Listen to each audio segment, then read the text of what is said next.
guys, HandBananaPvP here, and we are going over another unit, another guide video, another Monday here, and we are going over the Bulldozers of the East, the Imperial Pikemen, one of the most common units in the game, one of the most effective, and even though being a T4 unit, one of the best units in the game. It's a very simplistic unit in abilities, and because it only has a couple of them, but when it comes to using Imperial Pikes with the most effectiveness, they really require a lot of attention to detail and knowing units in front of you. So we're going to go way further into detail today. I got all sorts of clips from all sorts of seasons. I'm going to separate into categories, and we're going to go over it. You know, some things like flanking, when to get in, when to get out. So we're going to do it a little differently this time, freshen it up a bit. First here, we're going to go over the doctrines. For doctrines on my Imperial Pikes, I go for piercing defense, increases health by 300, increases damage while bracing by 100, breakthrough doctrine, piercing damage by 75. You can also replace the increased damage by bracing with a piercing armor penetration doctrine if you would like, or you could do an assassination doctrine, but not really too worth it because you're not really looking to kill heroes with these Imperial Pikes. They are for pushing units over and capitalizing with either your hero or your team to kill them while they're on the ground. But we're going to go over both of the veterancy lines because this unit is very unique in the fact that each veterancy line is very effective. It really just depends on playstyle. I'm not going to say this line's better, that line's better, because they are both very good, and it really just depends on your playstyle, how you use this unit. So let's get into that. All right, first off here, guys, this is the top line. This is their maxed out stats with the top line. We have increases damage while bracing by 8%. Cannot be stunned by an ordinary attacks when advancing, some crit value, and it reduces damage taken while advancing speed, and then they also get a double strike. Now, this is the line that I use personally. I like the top line, but like I said, both lines are very viable. So don't say like, you know, why do you think top line's better? I don't think it's better. I think it just fits my play style more. I have a very hit and run kind of play style. And with the higher damaging units, that's what I usually play. And that's why I picked the top line here. And they still get some nice maxed out stats. This is with most of the honor nodes as well. And with blue piercing defense doctrine, they got almost 800 piercing defense, which is nice because you're going to be running into a lot of range because they don't have shields. So especially Namcans really rip them up. So you're going to want some defense there. All right, let's get into the bottom line. All right, here on the bottom line, you can see that their maxed out stats are a little higher. They have 900 piercing defense, and then they have 11,000 health. They get a bunch of defense. They get 20% range damage mitigation, which is huge because that's what really kills them. And then another 6% overall damage reduction, and then the plus 20% to defenses. And then they still get the couple points of armor penetration, which is really good. So with that defense comboed with that range damage mitigation, you're not getting smoked as much by, you know, muskets. And I mean, Namcans are still going to do a number on them just because Namcan's OP, of course, because that bleed just goes right through the armor and the range damage mitigation, whatever. Namcans have been like that since season 2, so we should expect nothing less. But I mean, this on this line, I've played them, and I actually have clips of both lines, and I'm actually going to go over the bottom line first in my clip section, just to show you that, and then we'll get into the rest of my gameplay and categories. All right, so for the traits and abilities, we have Relentless. This unit of skill is maintaining its formation and pushing through enemy lines. Advancing can deal heavy damage along the way. Very true. Anti-cavalry, very true. They're a great cavalry counter, stopping those charges. Heavy armor, they're very tanky. They have like a insulated trait here, which is like pretty fireproof.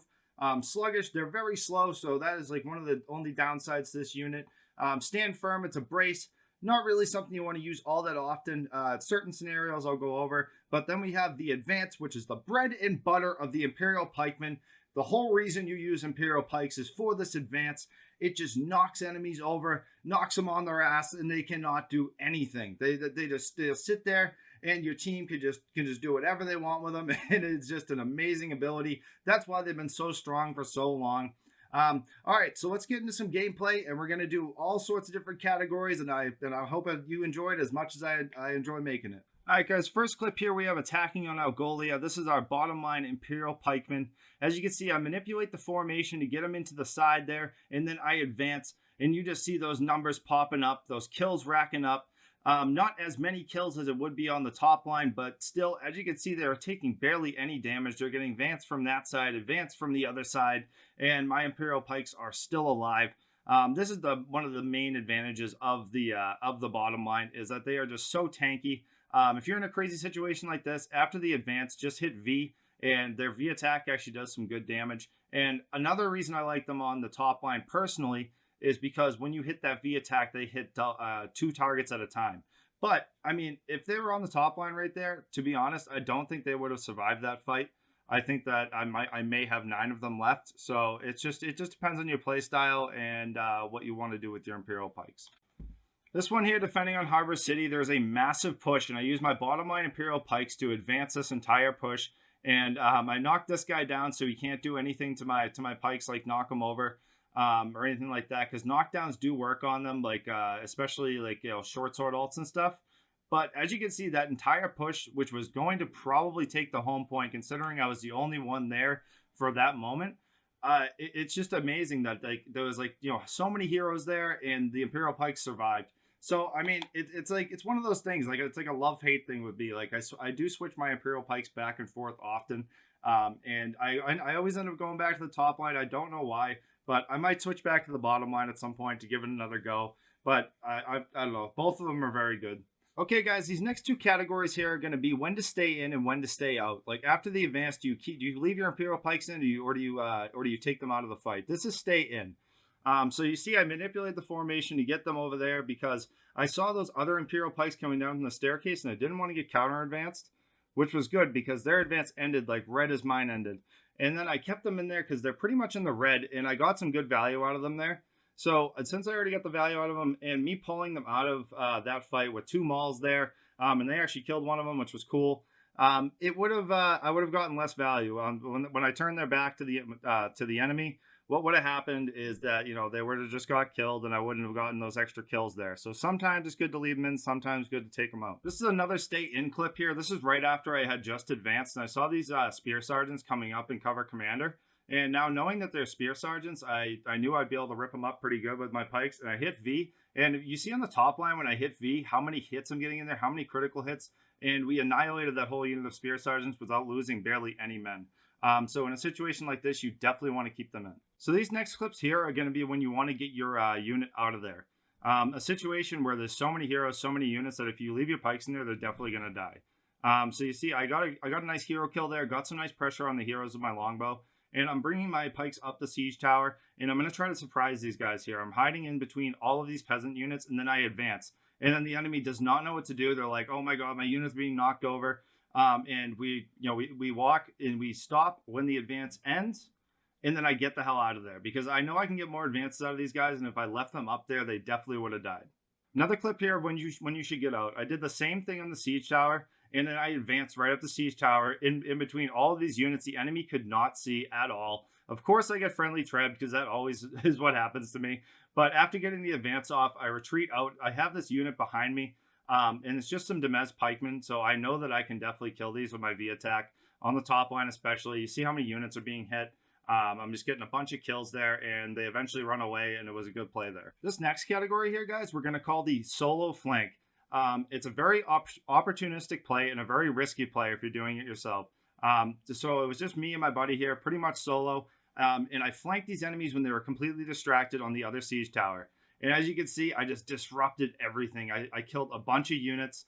I'm shooting with my longbow. I'm just trying to make sure that these guys, I know my pikes are probably going to die here. So I keep them on the V attack. This is when you stay in because I'm still helping my team from the other side as well as holding them at bay on this side. We got a bunch of kills. My pikes are still alive because there's just such mass confusion. They're like, oh, I just got hit in the back by all these pikes. I don't know what to do. Got a nice hero kill there. And then we clean up the rest of this point. And pretty much solo right there. I just cleared that whole point and we got the point. I mean, there's so much you can do with this unit. And that's why I wanted to make this video special and put it into a bunch of different categories. Another one here with the solo flank on Valley Fortress. I see all these shields have their backs turned to me. There's some stalwarts coming, but they're still pretty far away. So I advance all these shields in the back because I know I'm going to be able to kill them all. And I'm just creating mass confusion on the point. I'm trying to open up an opportunity for my team on the other side. And then immediately I get my pikes out of here because I know I still have the time to do it. There's only a short sword chasing them, and I'm stunning them and staggering them with every longbow hit. And yeah, that was a good impact play. I'm going to survive another day to do another advance, and then that's it. This next one, absolutely insane solo flank on Valley Fortress, attacking it with the Maul. I advanced these enemies when they were completely distracted by the rest of my team on the other side. I just got right in there, and they did not know what to do at all. And after the advance, yes, I kept them in. This is when you stay in, you finish the fight. And I have so much team support from the other side. I'm moving them in. I'm kind of doing like an XV spam kind of thing with them. And then I'm just using my Maul to keep these guys back off the point. And right here, this was probably one of my best advances I've ever done in my history of using Imperial Pikes. We got 110 kills, bunch of hero kills, and we took the A point. This next category, guys, is going to be working with your team, and not necessarily working with your 5-stack or whatever. Even with like solo queuing, it's the same deal. Just going with the flow and working with your team, and moving with their units, with your units. As you can see here, I got a massive advance up here, and this is going to open up opportunity for my team. I know I'm probably going to die here. My Imperial Pike's going to die, but it was a necessary sacrifice right here. I ended up dying from a bleed, but I got the push going on that push there. Whilst my team may not have capitalized, that's not up to me, really. I mean, you can't control what other people do, so I mean, it is what it is, but right there, that's a perfect opportunity to really get the push going. Another one here on Valley Fortress defending. I have my Imperial Pikes. There's a huge push coming to the B point here, and what I do is I manipulate the formation to go to the side. I know there's cavalry there, and this is going to show you here how they counter cavalry. They just stop cavalry right in their place, and they kill them very fast with their honor nodes. Not their honor nodes. Yes, they're honor nodes, actually. They get a bunch of extra damage to cavalry. And then I pulled them out because I repelled that push, and now I'm going to try to deal with this one, but I'm going to send my Pikes supply point to heal up so I can get another advance out of them. Another good example here, after I had already advanced once, my Pikes are pretty much in the red, but I really need to get this push off the stairs. So what I do is I just advance right down the staircase. While I know I have my team there, everybody's helping me. And I'm just trying to get some headshots into these enemies. We kill that guy. Another guy goes down. We get quite a few more kills, and I still have Pikes alive. So we just put them in the V attack to just try to get some more value out of them, because I know they're probably going to die. And thankfully in this one they didn't, so I was able to get back to supply point and get another advance off. Another one here on Riverlands, really quick. I saw my team was pushing this A point to defend the A point, and we just absolutely clobbered this whole group of units here. This next one here, defending on Harbor City, I'm trying to get up to this to siege towers. They're really trying to push the A point heavy. And there's a lot of stuff here. I knew I was probably going to lose my Pikes here, but I really needed to do something to get the push going. So what I did is I tried to advance all of these enemies in the back. I got a hero kill there. We pushed a lot of enemies over. We really disrupted the push. That's the thing about Imperial Pikes. They're big time disruptors. And even though I lost my Pikes there, I mean, it was a good disruption on that push. As you can see, the red dots on the screen got a little less. And that opened up opportunity to defend the point more for my team. This next category here, guys, is going to be making smart and opportunistic plays, surprise plays, things like that. I really surprised this group of players coming up the siege tower so quickly and randomly, and there was so much units up there. Sadly, again, I get friendly treb because that's just kind of what happens to me for some reason. And we cleared this entire push there. This was later on that same push. I just edited it a little bit so it's not boring. We get another advance off into this kill box here, and as you can see, we just roll over the rest of this unit. So we start off with 0 kills, right? And then we end off, I believe, here with 110 kills off 2 advances. That is great value for this unit, and you should be trying to make these surprise impact plays very often. Another one here, this was on Season 4, Friday Night Fights, this Conqueror's Blade tournament. I made a huge impact play with my walkers here. That's what I call them, walkers. And I just advanced this whole push in the back. And as you can see, what I did was I waited for the unit to turn around, all the units to turn around, and I advanced them in the back because I knew they were going up for that supply point. This is on the Conqueror City map.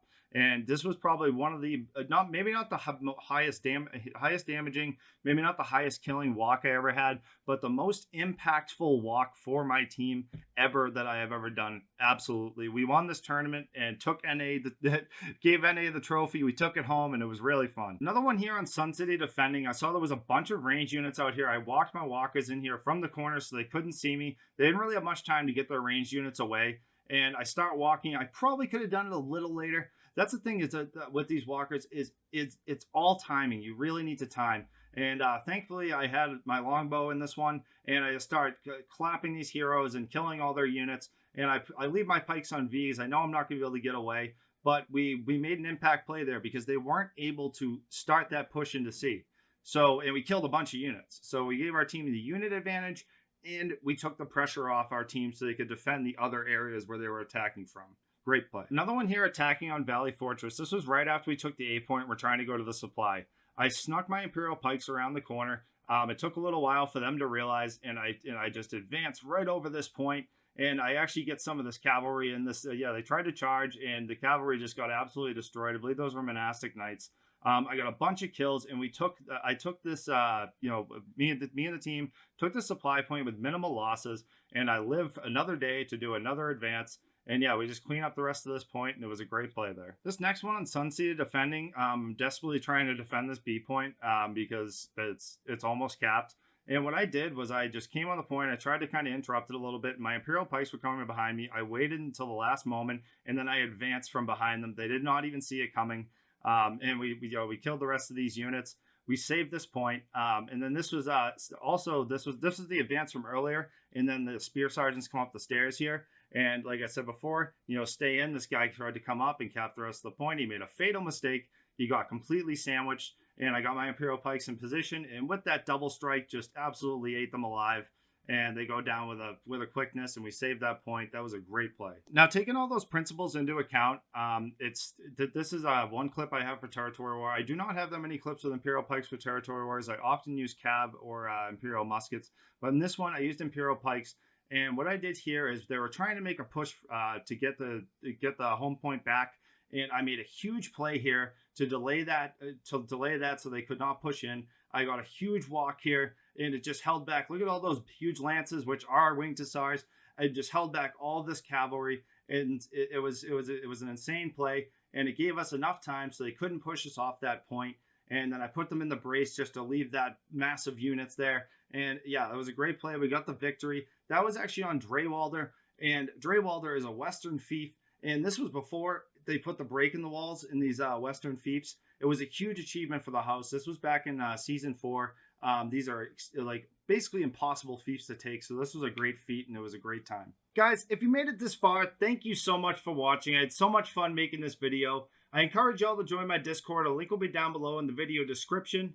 And of course, since this is a Monday video, there is going to be a giveaway attached to it. To enter this giveaway, you are going to like the video, subscribe to the channel, and with your comment below, if you want to say something nice about the video, I'd really appreciate it. You can put this with your comment. After next week's Fire Lance guide, I want to do some weapon guides, and give me a suggestion down below in the comments for what weapon you want to see made into a guide, and you'll be entered into the giveaway that I will pull in a few days from now to win a $10 Steam gift card. And if you found this video helpful, be sure to like and subscribe, so we're going to be making a hell of a lot more of these in the future. Thank you, people. I love you. Have a good one.